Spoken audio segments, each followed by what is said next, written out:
Yeah, man. Yeah, this is Josh's programming. I'm gonna go through switch case statements. Let's get into it.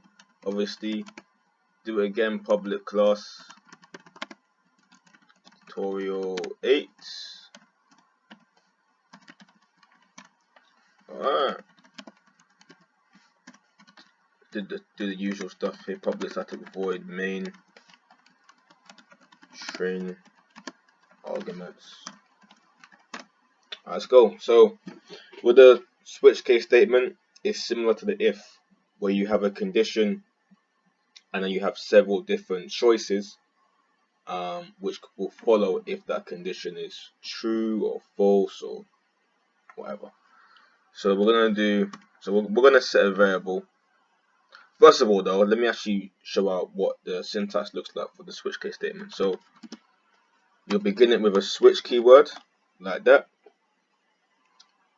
With this switch case statement, you can only use characters like that or integers like that. When in the if statement, you can only use string variables. You can use integers, doubles, the whole thing. But with switch case statements, it's only integers and characters. Alright, so you have switch, and in the switch you have like the integer or character variable that's already been defined. So we can have a variable that's called number1, a variable called character 1 like that, right? Simple sense. And then you have the switch wrapper, and you have your case. I like to call this the choices. So let's call it choice 1 or case 1.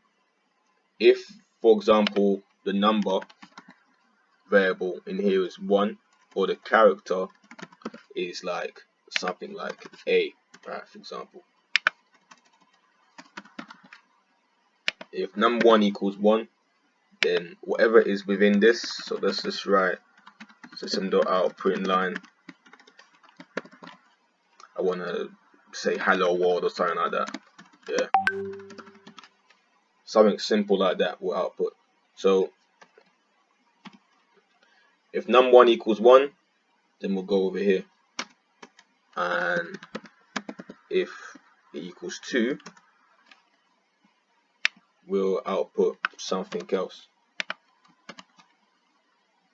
We'll just say hello, for example, right? So that's exactly what this right here will do. I'm missing a few other things as well. So if I was to do, alright, let's actually just write out like this, right? And let's actually initialize a variable real quick. Get num1 equals 1. Yeah, that should be it. I think so, hopefully. Yeah. So let's run it out.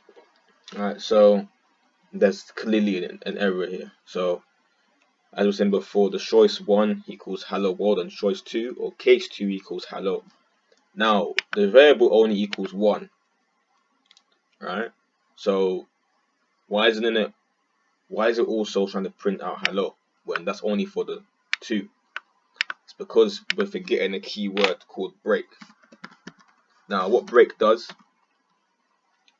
whenever we hit a choice and that choice is activated or it's run out, whatever is below it, which is case 2 and whatever else we want to add, yeah, you could add case 3 up to case whatever.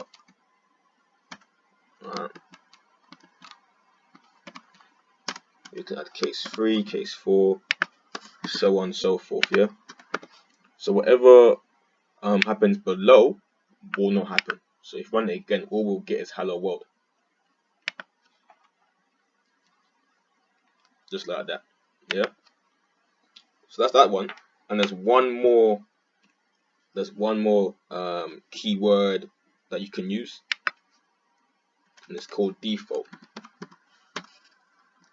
Yeah.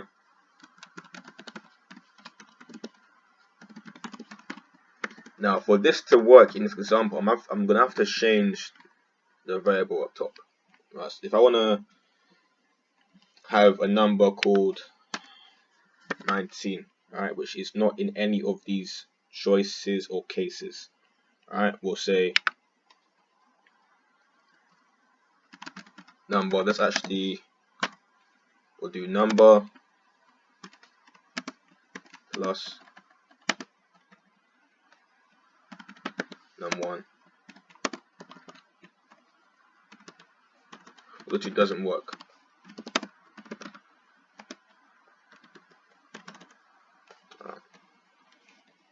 Should be it.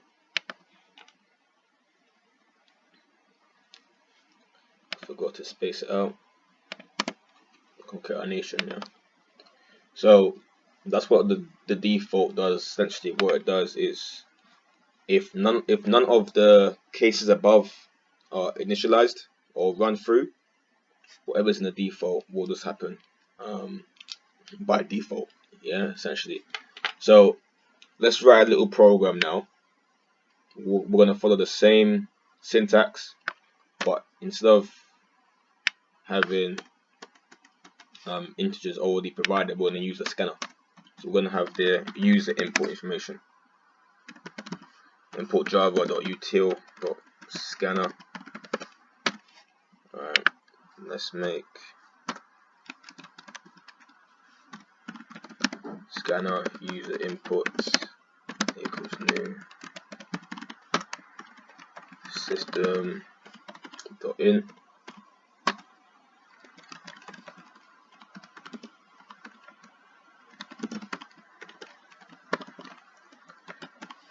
Enter number.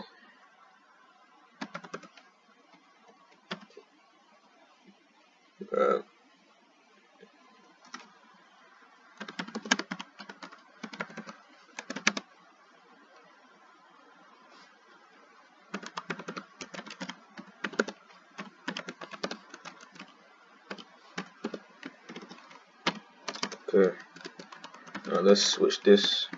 So yeah, we've set the scanner, we've initialized the scanner object of the scanner class. Then we're going to ask user the question. Then we're just going to set the whatever they input in here into the variable called number. Alright. Then we're going to examine the variable like that. And let's do the choices. So case 1.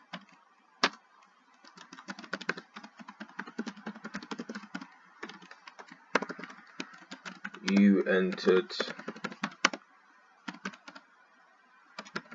number 1, yeah. Now let's copy and paste this 10 times. Well, 9 more times to make it 10, yeah. 2.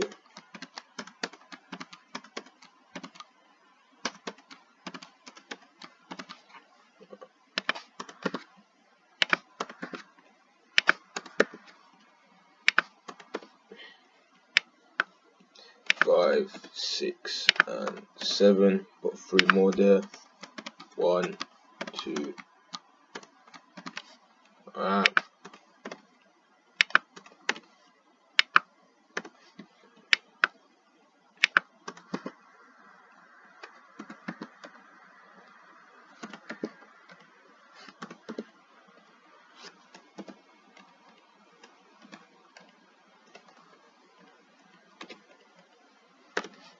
Alright, and by the default,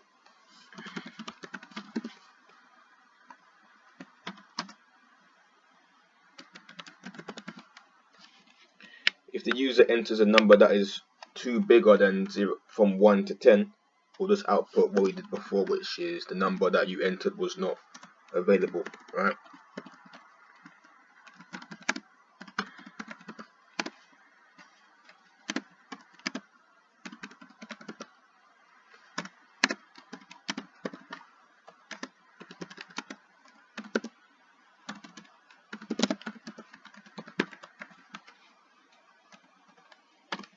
And don't forget to add the break as well. If you don't, it won't stop at whatever choice it ends up being, and it'll just print out every single other one underneath it.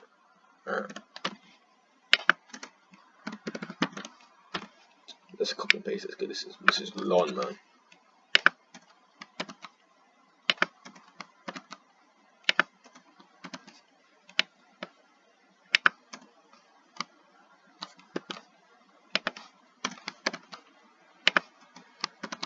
Yeah.